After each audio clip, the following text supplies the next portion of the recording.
Dieu nous parle. Chaque jour, Charles et Carole vous présentent la leçon de l'école du sabbat.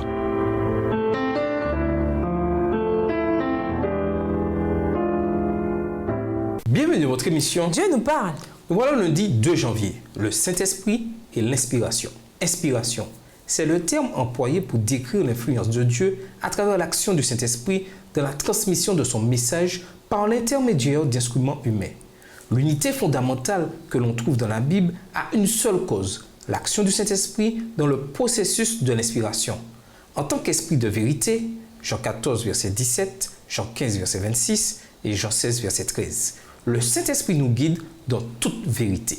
Lisons 2 Pierre 1, verset 21, Deutéronome 18, verset 18, Michée 3, le verset 8 et 1 Corinthiens 2, les versets 9 à 13. Que nous apprennent ces versets sur les auteurs bibliques et sur l'implication de Dieu dans l'origine de la Bible? 2 Pierre 1, verset 21, car ce n'est pas par une volonté d'homme qu'une prophétie a jamais été apportée, mais c'est poussé par le Saint-Esprit que des hommes ont parlé de la part de Dieu. Deutéronome 18, le verset 18, Je leur susciterai du milieu de leurs frères un prophète comme toi.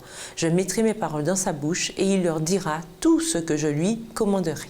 Michée 3, verset 8, mais moi, je suis rempli de force, de l'Esprit de l'Éternel. Je suis rempli de justice et de vigueur pour faire connaître à Jacob son crime et à Israël son péché. 1 Corinthiens 2, les versets 9 à 13.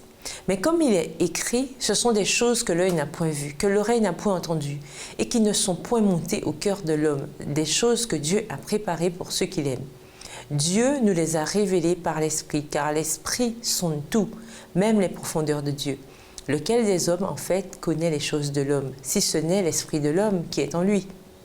De même, personne ne connaît les choses de Dieu, si ce n'est l'Esprit de Dieu. Or, nous n'avons pas reçu l'Esprit du monde, mais l'Esprit qui vient de Dieu, afin que nous connaissions les choses que Dieu nous a données par sa grâce. Et nous en parlons, non avec des discours qu'enseigne la sagesse humaine, mais avec ceux qu'enseigne l'Esprit, employant un langage spirituel pour les choses spirituelles. Porté par l'Esprit Saint, de Pierre 1, verset 21, c'est une affirmation forte du rôle du Saint-Esprit dans l'inspiration. Dans 1 Corinthiens 2, les versets 9 à 13, l'apôtre Paul attribue la révélation et l'inspiration au Saint-Esprit.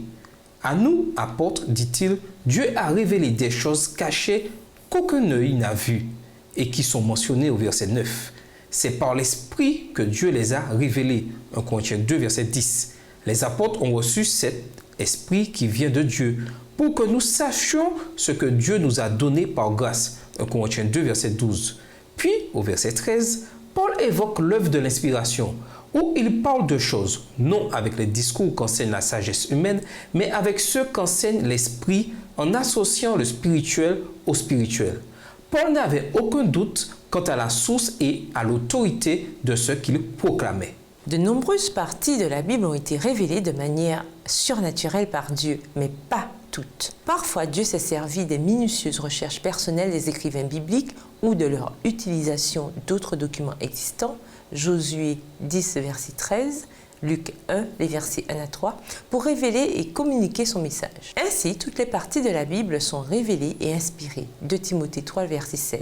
C'est la raison pour laquelle Paul déclare que tout ce qui a été écrit l'a été pour notre instruction, afin que par l'encouragement des Écritures, nous ayons l'espérance. Romains 15, verset 4. Le Dieu qui parle et qui a créé le langage humain permet au peuple élu de communiquer dans des mots humains les pensées inspirées d'une manière fiable et digne de confiance. Dieu, ayant jugé bon de communiquer sa vérité au monde par l'intermédiaire des hommes, a revêtu de son esprit ceux qu'il a choisis à cet effet. Il les a dirigés dans le choix des sujets et dans la façon de les exposer. Confié à des vases de terre, ce trésor n'en est pas moins céleste. Extrait du livre Message choisi, volume 1, chapitre 2, page 29, livre écrit par Ellen G. White. Et nous vous laissons avec la question du jour. Comment vous assurer que le Saint-Esprit vous guide quand votre morale est à zéro et que l'étude de la parole de Dieu ne vous procure aucune joie? Au revoir. Et à demain si Dieu veut. Dieu nous parle.